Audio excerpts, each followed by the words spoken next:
سبيل الدموع سبيل مريح تنهدى يا صاحي كي تستريح وبث الدعاء.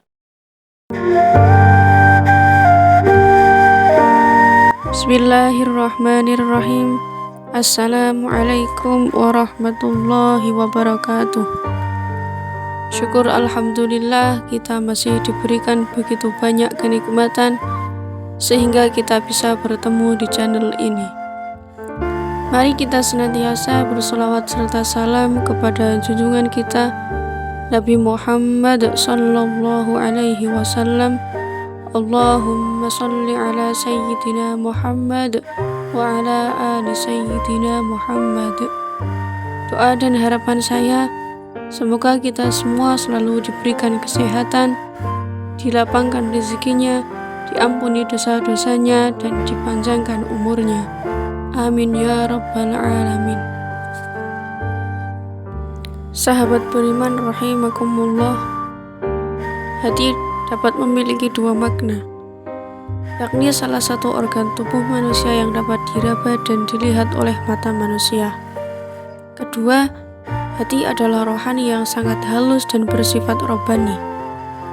Sedangkan mengutip Rizam Aizid dalam buku Sembuh Total dengan Asmaul Husna, penyakit hati adalah gangguan yang ada pada hati dan perasaan seseorang.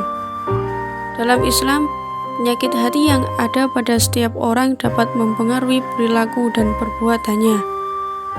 Bahkan Allah Subhanahu wa Ta'ala berfirman terkait penyakit hati dalam surat At-Taubah ayat 125.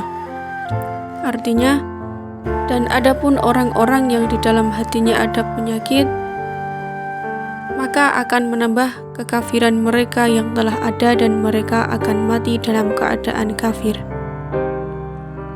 Dalam tafsir Al-Misbah yang ditulis oleh Quraisy Shihab, yang dimaksud dengan adapun orang-orang yang dalam hati mereka ada penyakit, yakni orang-orang kafir dan munafik.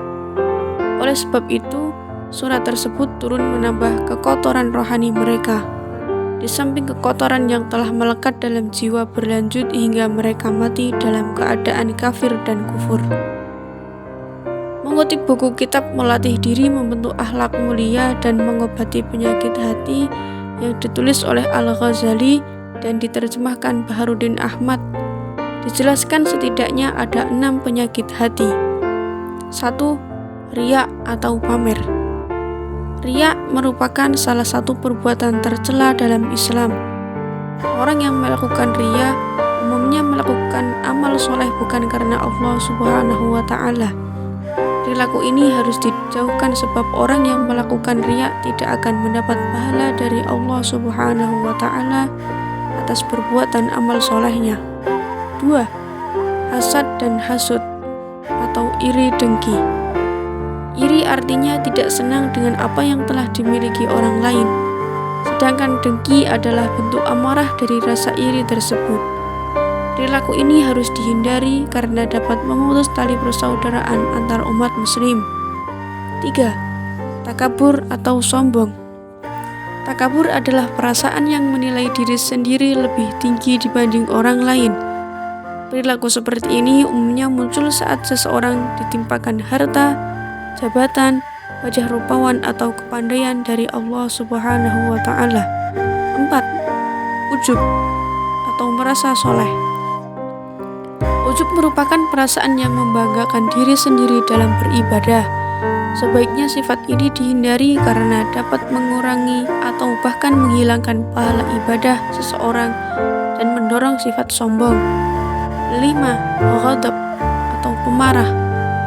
Sifat ini dimiliki seseorang yang sulit mengontrol emosinya sehingga nalarnya tidak dapat berfungsi dengan baik.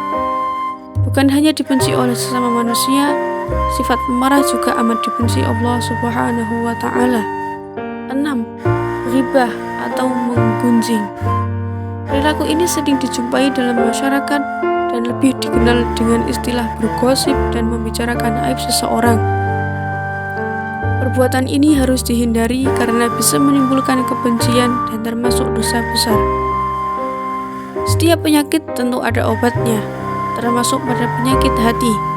Menurut Syekh Ibrahim Al-Khawas yang dikutip oleh Imam Al-Qushairi dalam Ar-Risalatul Qushairiyah, menyebutkan bahwa ada 5 obat penyakit hati dalam Islam, sebagaimana yang tertera dalam hadis berikut.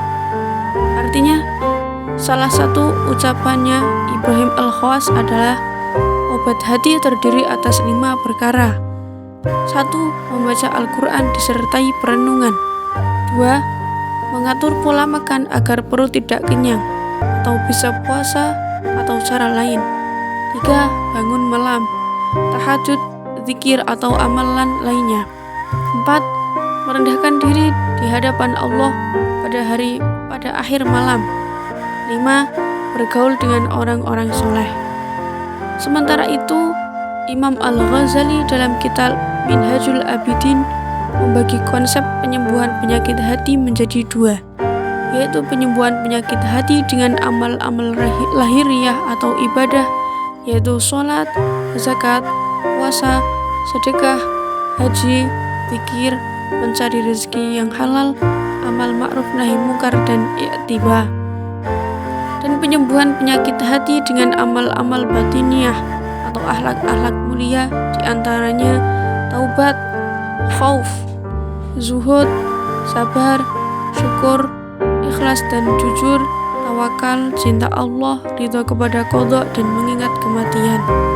Semoga pembahasan ini dapat memberikan tambahan ilmu dan pencerahan baik bagi kita semua. Amin ya rabbal